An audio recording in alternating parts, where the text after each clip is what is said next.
أشهد أن لا إله إلا الله أشهد أن محمدا رسول الله أشهد أن محمدا رسول الله أشهد أن لا إله إلا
السلام عليكم ورحمة الله وبركاته. وعليكم السلام ورحمة الله وبركاته. أعوذ بالله من الشيطان الرجيم. بسم الله الرحمن الرحيم. إن الحمد والنعمة والملك والكبرياء لله الخالق سبحانه وتعالى عما يشركون. الحمد لله الذي خلق الموت والحياة ليبلوكم أيكم أحسن عملا وهو العزيز الغفور. أشهد أن لا إله إلا الله وحده لا شريك له. الله واحد بالأعمال وكمال الصفات. إله حي إله قيوم إله عبدي إله دهري ليس كمثله شيء وهو الذي قضى بقاه على نفسه وفناه على كل من خلق بيده القاهر. كل من عليها فان ويبقى وجه ربك ذو الجلال والإكرام. وأشهد أن محمدا عبده ورسوله إمام المتقين والمرسلين. اللهم صل وسلم وبارك على هذا النبي وعلى آله وصحابته وسلم تسليم. آمين. أما بعد، يا أيها الذين آمنوا اتقوا الله حق تقاته ولا تموتن إلا وأنتم مسلمون. عباد الله، يقول الله سبحانه وتعالى في محكم تنزيله: كل نفس ذائقة الموت وإنما توفون أجوركم يوم القيامة فمن زحزح عن النار وأدخل الجنة فقد فاز وما الحياة الدنيا إلا متاع الغرور.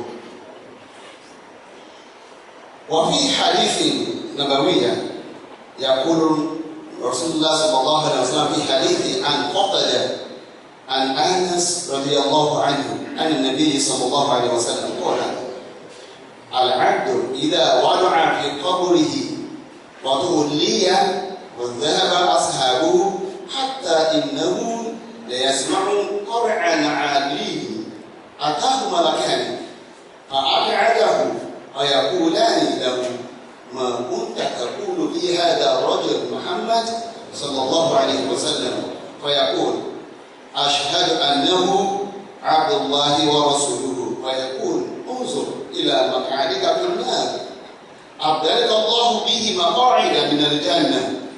قال النبي صلى الله عليه وسلم فيراكما جميعا وأما الكافر أو المنافق فيقول لا أدري كنت أقول ما يقول الناس فيقول لا دريت ولا تليت ثم يضرب بمطرقة من حديد ضربة بين الأذنين فيصيح صيحة يسمعها من يليه إلا ثقلين. رواه البخاري. Dear servants of Allah, brothers and sisters in Islam, I seek refuge in Allah against shaitan the accused, and I intend today to start today's khutbah in the name of Allah, the beneficent, the merciful. Allah is one without equal. Allah is one without beginning. Allah is one without point of termination. There is none that is equal to Allah. He needs no assistance. He needs no deputy. He is never tired. He never sleeps. He is the creator, and no one created him. I testify to the messengership of Maulana Mustafa Muhammad, the best of mankind, whom Allah has raised to guide mankind out of all darknesses of this world into the light of Allah and into the salvation. May the peace and salutations of Allah be showered upon his noble soul, the companions who stood with him, those who migrated from Mecca to Medina, the Ansar who welcomed him and accommodated him in Medina and supported the prophethood. And by extension, may Allah grant us his mercy in the company of the Prophet sallallahu alaihi wasallam. The theme of our khutbah today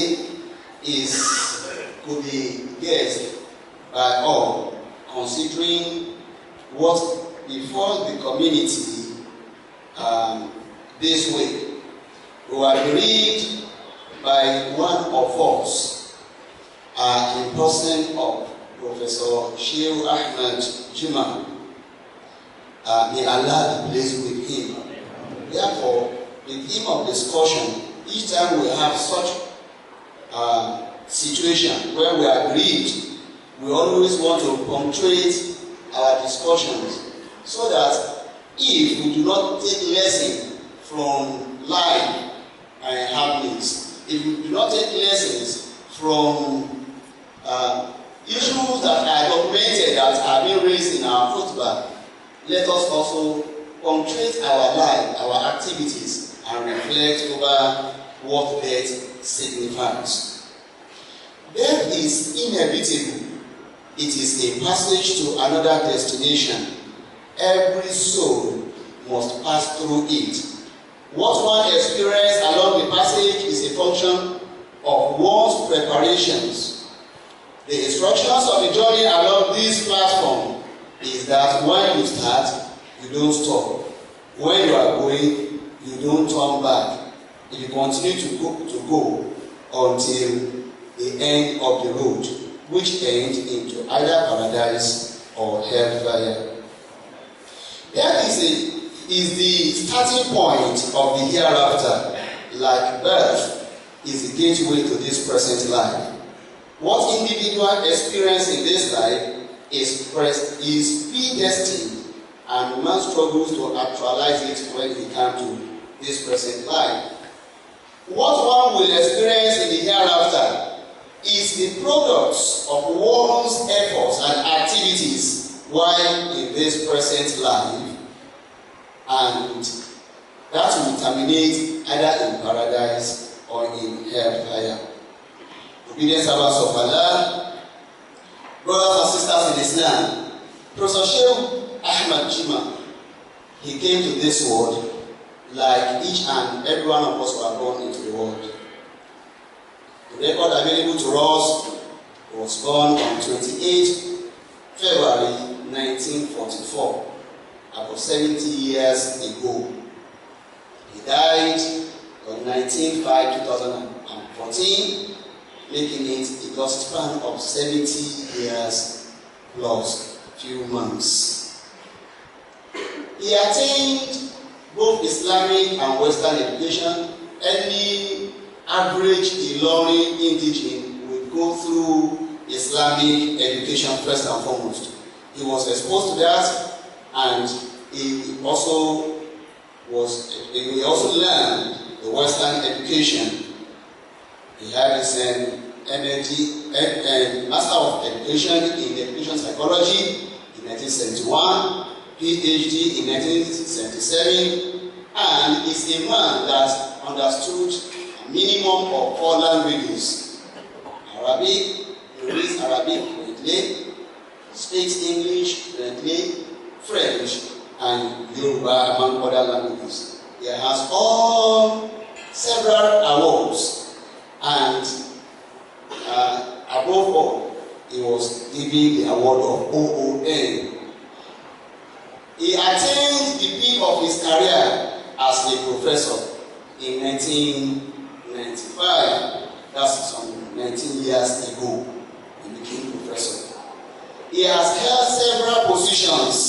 We are mentioning this so that we will see at the end of it all how many of these goes into the last abode with him. He held several positions. Among these positions are the head of Department of Education Psychology, 1994 to 1995. He was Dean Student Affairs, University of Unilorin, 2004-2008. He was Provost College of Education, Uro, 1985 to 1992. He was sole administrator, Parapoli, 1996-1997, among several assignments. He is retired, but still very, very active. Obedient servants of Allah, there is only one death, but multiple routes leading to it. A sudden death or death after a long protracted illness is the same as death. Fakami sahihin mata min ghairi illatin wa kam min sakimin asha hina min ad-dahr. Does not matter.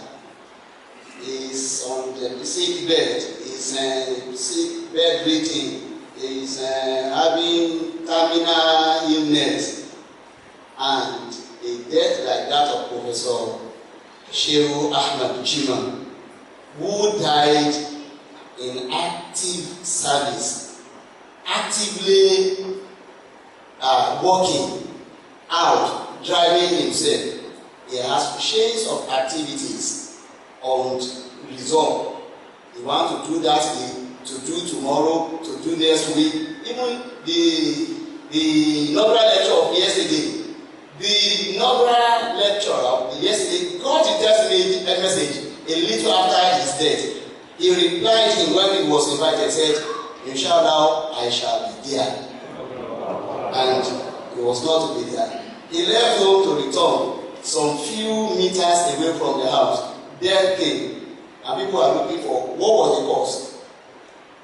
Was it having a shock, heart attack, or heart arrest? Call it any name. When it comes,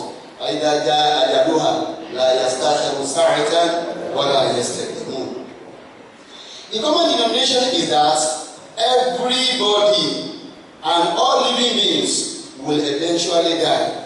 Like that portion we recited in the first part of the Qur'an. Kullu nafsin dha'iqatul maut, at the end of that verse. Now, he has gone. And he had gone forever. He's not coming back. Whatever the worldly acquisition, he has left that behind. And most of it, the honor, the certificate, the position he occupied, nobody among his family members can utilize it. Not even the PhD, not his profession, not even the position he's currently holding as a corporate, the chairman of the board. Nobody can hold this. And the moment we die like this, like that hadith we recited, we will read through the translation because of the time. For us to know that we have a great challenge, the moment the eyes closes, the moment the mouth shuts, the moment the heart stops beating, and the grave is open, Allah is another thing entirely. It's not like you will tell me, please assist me. No assistance except what we have put forth. Allah told us that as we are living, He has given us two angels. Ma yalbisu min qawlin illa ladayhi raqibun atid. Two angels are guarding us. One is writing what is the good deeds, and the other one is writing the bad deeds. One on your right, writing the good, the one on the left is writing the bad. The moment the life ends, terminates, the two of them will roll up the good deed, the papers, the writings, they will fold it up, and they will only be waiting for the next moment. The next moment is like a race. When one gets to the grave, the moment they close the grave up, then they will hand over the baton. Like we read in that, there are different versions of that hadith. This one is in Sahih Bukhari. There are other ones in other, narrated by other compilers of hadith. And the moment it is closed up, he said, shortly as you are closing it up, another two angels will enter. No matter how tiny the grave is, two other angels will enter. Their heart will give space. They will find a space. And he will make the dead to sit. Tell the dead to sit. And as Stephen, he cannot be rolled up. Just manage him like that. Another kumpaya of Allah will just descend. Everything will soften out and he will be asked to sit. And he will be seated. The angel that wrote all the bodies will hand over to another angel. We are told in the grave we have Nakir or Munkar. The two of them are there. One takes the good book, the other one takes the bad book, and one will be asked, now what book? It's not as simple as that. Yes, it is not. Look at the tutorial questions given to you in classes. You are given tutorial questions, and the lecturer can come back and still say questions from tutorial questions, and some people will not stay classes. Why? It is not as good, it's not as easy as that, except you have practiced ahead of time, except you have made it pass and parcel of you. That question is not easy to answer.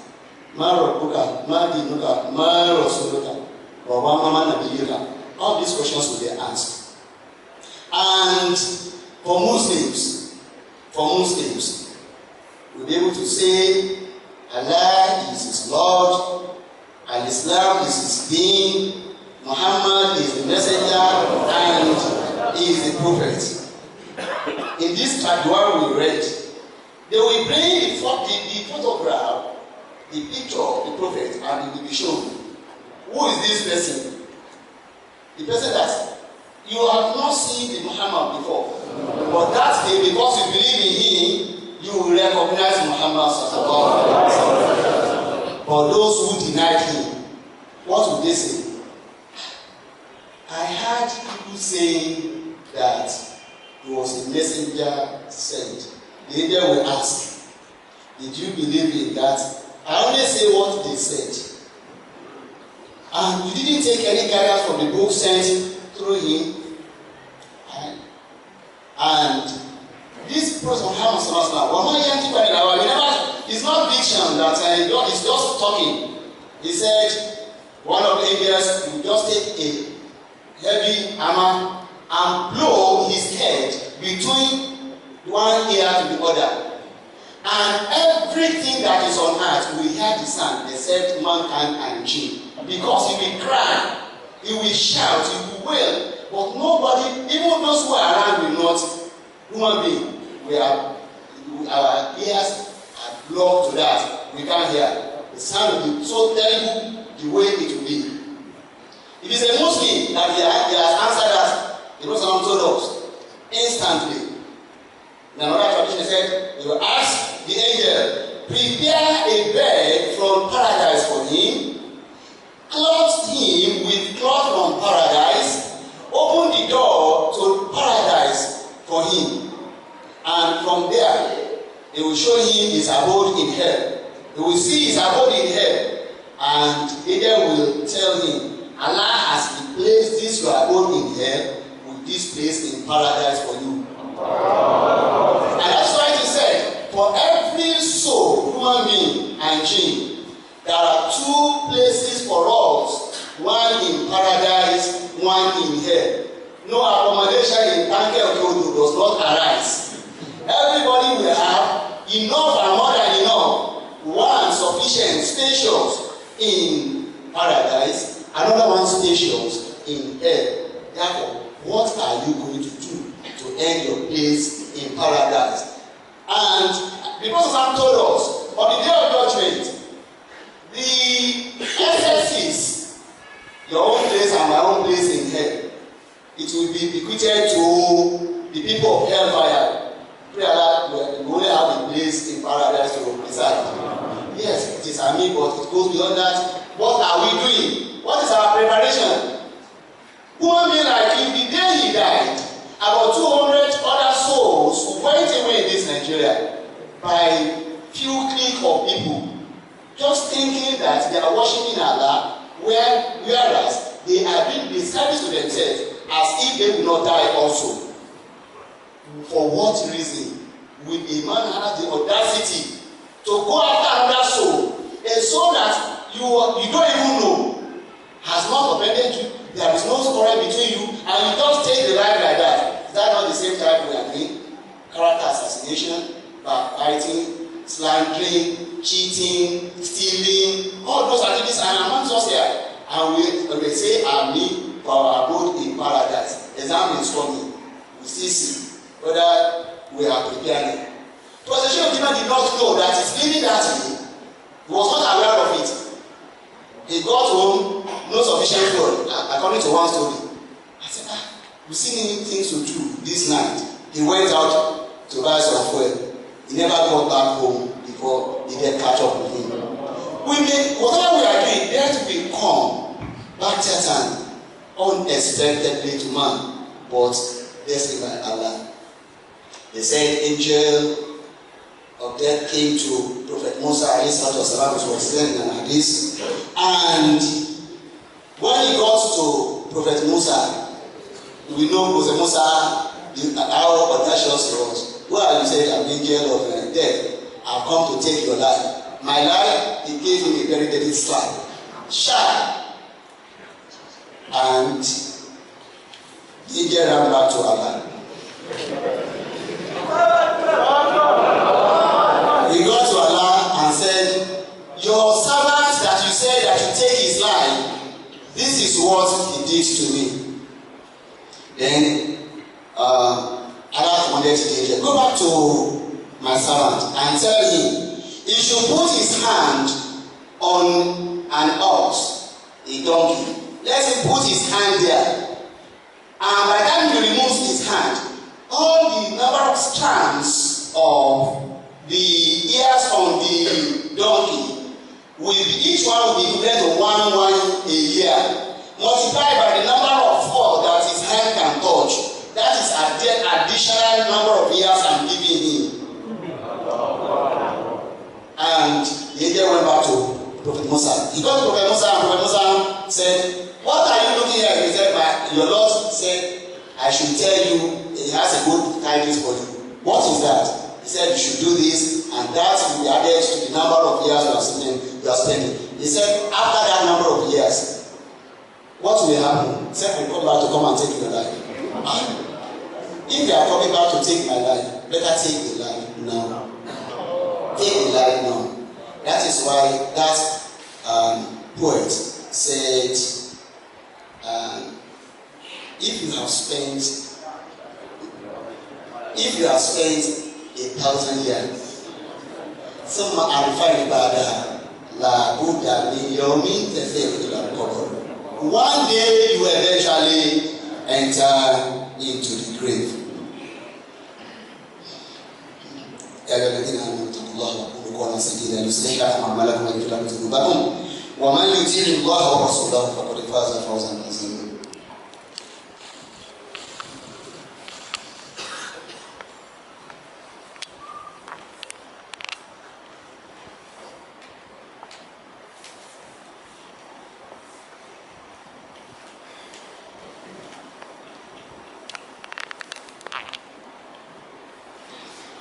الحمد لله رب العالمين والصلاة والسلام على أشرف المرسلين محمد وعلى آله وأصحابه وسلم تسليما.